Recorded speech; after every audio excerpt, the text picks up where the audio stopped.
Forecast तो देखा किंतु गत 24 घंटे जो रियलाइज करा लोएस्ट मिनिमम टेम्परेचर रेकर्ड करा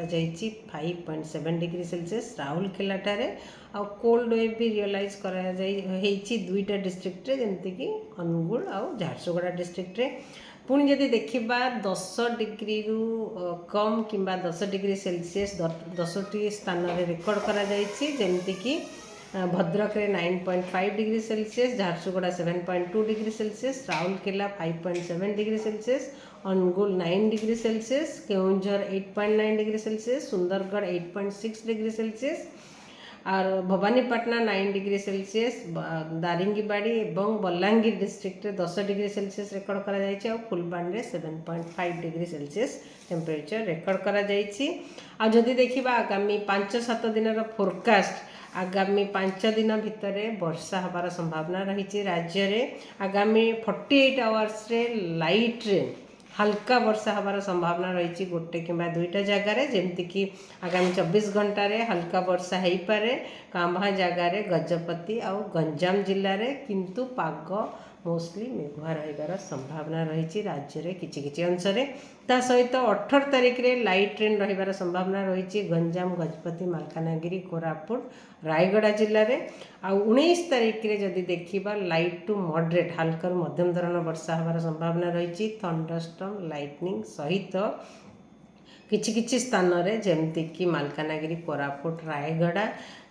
नवरंगपुर गंजाम गजपति कंधमाल कलाहांडी पुरी खोर्धा जिला मानकरे कांभा जगार वर्षा रहिबो किंबा किछि जगार वर्षा रहिबो हल्का मध्यम धरण वर्षा रहिबार संभावना रही ता सहित पाग मुख्यतः राज्य रे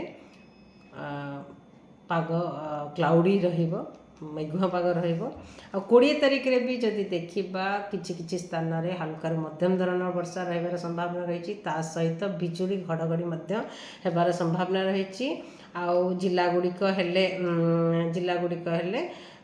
ऑल डिस्ट्रिक्ट रे सबू डिस्ट्रिक्ट रे वर्षा हो पारे हल्का वर्षा किछि जिले में किछि जिले में हल्का मध्यम धरण वर्षा होबार संभावना रही ता सहित वार्निंग दिया जायछि थंडरस्टॉर्म आउ लाइटनिंग वार्निंग जो दिया जायछि गंजाम गजपति खोर्धा पुरी जगतसिंहपुर केन्द्रापड़ा मयूरभंज केउंझर सुंदरगढ़ झारसुगुड़ा संबलपुर बरगढ़ बलांगीर सोनपुर एवं देवगढ़ जिले में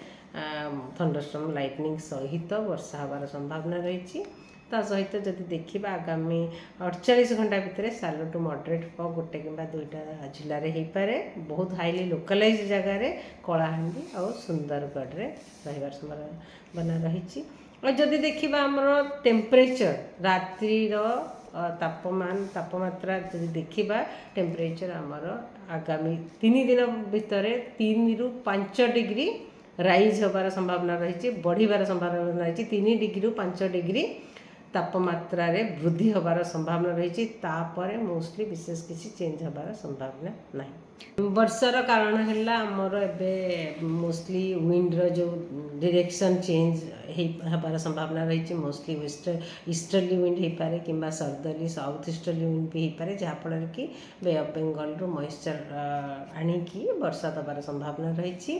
आउ वर्षा हेले चाषी मानक सतर्क रहिबा पड़िबो आउ जेतिकी से माने स्टोर करिसेंती जो धान काटिकी रखिसेंती कि अलगा फसल किछि रखिसेंती हार्वेस्ट करछेंती ताको सुरक्षित जगह रखंतु आउ वर्षा रहिबार संभावना रही। और लाइट टू मॉडरेट जो आम देखा moderate light means up to 2.5 millimetre moderate देखा गले आमर 2.5 मिलीमीटर रू नहीं कि आमर रेंजटा रुहे 64.5 मिलीमीटर पर्यंत जोटा कि आम गोटे रेंज रे रखी था गोटे दुटा जगार हुए तो 30-40 मिलीमीटर हो पारे गोटे जगार 6-7 मिलीमीटर भी हो शीत जो पड़ूला शीतटा निश्चय शीत कारण अबे वर्षा जदि हुए पाग मेघुआ रहिले दिन तापमात्रा रे ह्रास पाए जनरली ह्रास पाए दिन तापमात्रा कमिले आमे बाहर ठंडा फील करूँ किंतु रात्रि तो तापमात्राटा बढ़िबो सेटा तो मोस्टली आम जानीपारुनी किंतु रात्रि तापमात्रार वृद्धि होबार संभावना रही 3 रु 5 डिग्री सेल्सियस। लघुचापर इम्पैक्ट एबे जदि देखिबा हम ओडिशा पर किछि नहीं लघुचापर इम्पैक्ट मोस्टली तमिलनाडु कोस्ट पाखापाखि तार इम्पैक्ट रहिबार संभावना रही आमर एठी वर्तमान नहीं।